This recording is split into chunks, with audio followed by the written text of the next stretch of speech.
Um, Dodd-Frank was just one of the regulatory spaces that where we saw the requirement.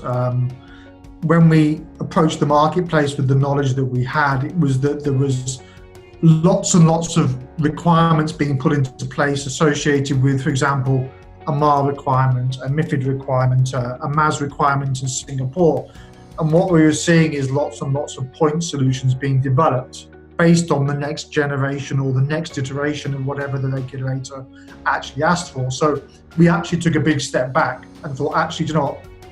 If we look at what people are doing and the number of people getting employed to fill those roles to meet those meeting requirements, then we have a problem, because you can't just keep employing people and buying new systems. So whereas MiFID, MAR and Dodd-Frank were our three core focuses for the solution, Dodd-Frank being obviously the second one, because obviously we started off as a European company. Dodd-Frank was a massively important one because it was the first one that really took the banks to task on reporting and understanding where their assets were on a global basis. So where the banks that we found out was they couldn't aggregate the information together. So what SOTERIA was able to do was aggregate across all the requirements for liquidity requirements, the stability oversight and the derivative regulations was where we focused our attention on Dodd-Frank, for example. So being able to consolidate from multiple disparate systems all of that information. So that's why we came and approached this from a Dodd-Frank perspective.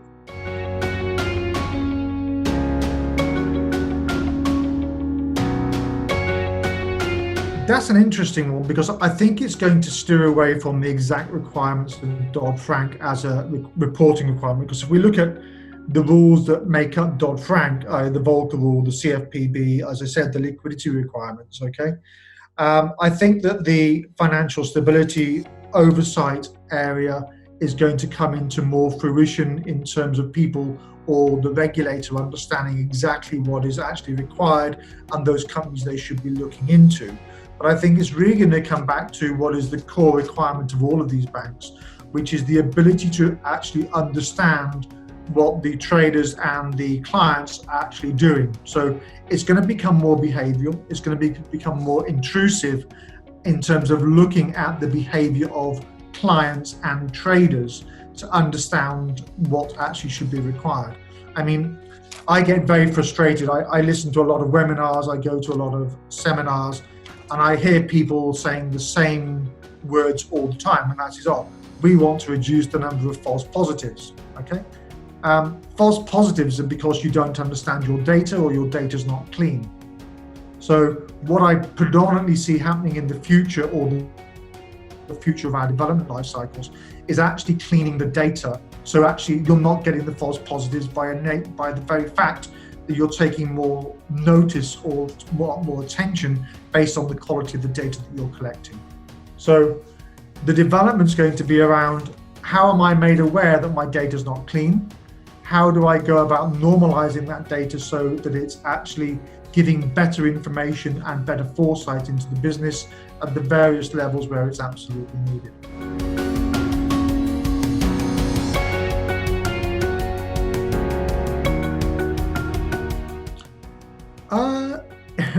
Well, our major focus this year is on AI. So now we started to clean our clients' data to an extent where artificial intelligence becomes valuable. So the artificial intelligence will be around pattern recognition and understanding. So we have such large data sets on behalf of our clients now, it's about trying to use the AI tools, which everybody spouts about, to actually look at pattern and pattern analysis. So our main focus of attention is on, again, still cleaning the data, but now using that data to have value.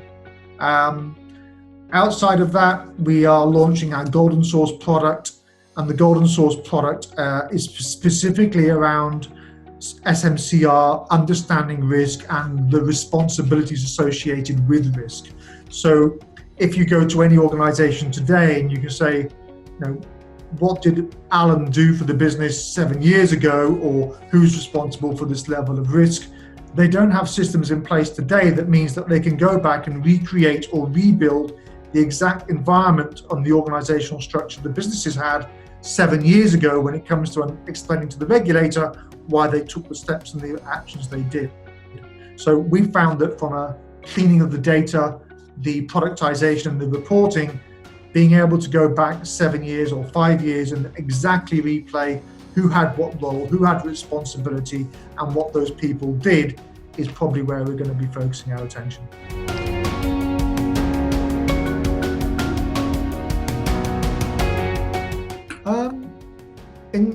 It's just great. It's a massive endorsement of the team and I efforts to be a disruptive technology into the financial sector. You know, it's a very staid, well-established area with a lot of incumbent suppliers who aren't adept at change. And coming into this marketplace now, the A team massively supported to us, and we really appreciate all their support. And we're looking forward to working with them in the future and demonstrating how disruptive a technology and what a nice bunch of guys we are to work with.